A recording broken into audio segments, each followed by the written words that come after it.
Roger Weller was no angel.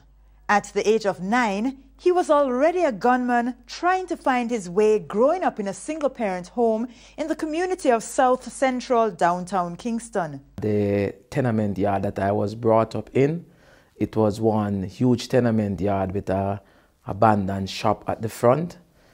In that abandoned shop, you have men. They were my senior elderly men. As a little youth then, elderly men. I used to peep in the shop on them, cleaning up guns, assembling gun, disassembling gun, and I became fascinated, you know, just looking in, not like they knew that I was, but I was like eavesdropping, looking in on them, and, you know, and when they realized that I was really peeping in on them and I was fascinated by the guns, you know, there I got a little lower into it by, you know, associating myself with them, and they allowed me to clean the guns and to show me how to assemble, how to disassemble the guns. Roger then began to transport guns from one point to the next. They used to use me as a youth to carry gun for them in those brown bags because it was easy. They were a target as senior, as big men.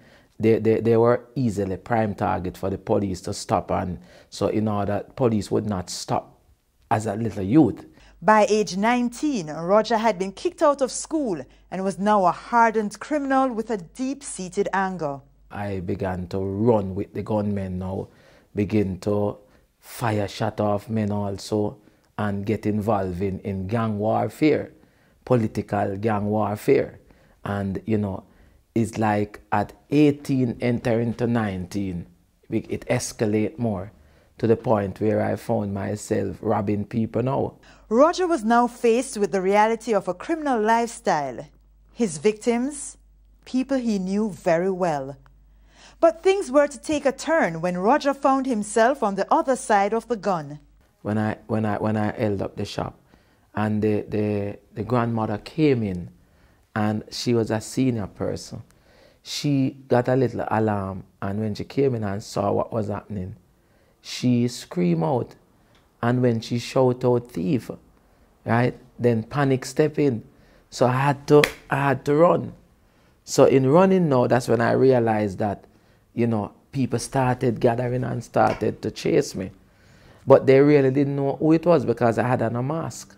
The turning point is that when they started running me down, I had to discharge a couple of rounds to make a space between us.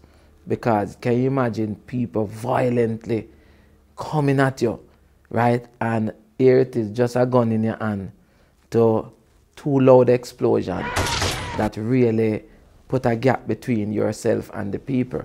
So when I did that, now at least I got a little time to make some clearance.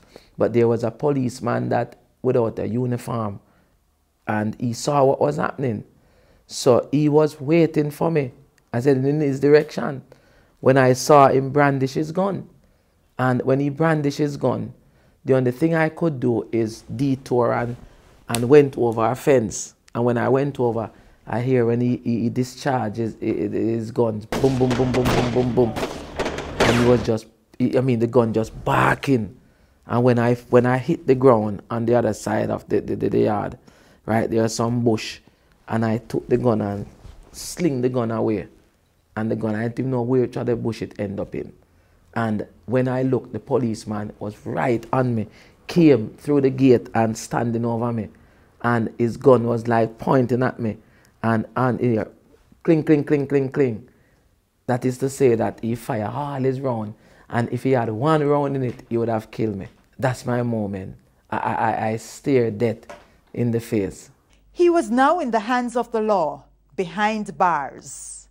They got one of the best lawyers, a Queen's Counsel, and the lawyer told them that it's going to take a miracle for me to really get off this case, because based upon the evidence and the witnesses, right, then it's going to take a miracle.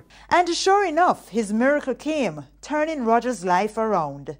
I remember smoking the night and just relaxing, and the other guys went to bed, and it was 2 a.m. in the morning, I never forget, 2 a.m. that morning, the Lord visited with me.